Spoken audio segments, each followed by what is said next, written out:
রাজধানীর কামরাঙ্গীর চরের রসুলপুর এলাকায় হেলে পড়া ৫ তলা ভবনটি ভেঙে ফেলা হয়েছে। সিটি কর্পোরেশনের তত্ত্বাবধানে বিআইডব্লিউটি এর দুটি এক্সকাভেটর দিয়ে ভবনটি ভেঙে ফেলা হয়। সন্ধ্যা ৭টার দিকে অভিযান শুরু করে বিআইডব্লিউটি। বাড়িটি মূল সড়ক থেকে কিছুটা দূরে থাকায় আশপাশের আধা পাকা ১০টিরও বেশি স্থাপনা ভেঙে ফেলতে হয়।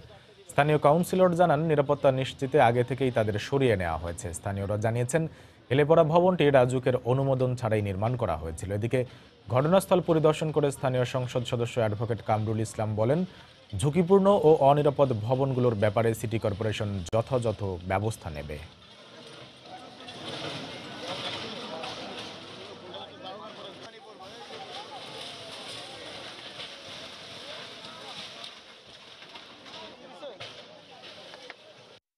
কোনো ক্ষতি না হয় সেই ব্যবস্থা নেওয়ার জন্য উনি নির্দেশনা দিয়েছেন এবং আমরা সেভাবে কাজ করে যাচ্ছি যেন মানুষের জাল মানের কোনো যেন নিরাপত্তা যেন বিঘ্নিত না হয়।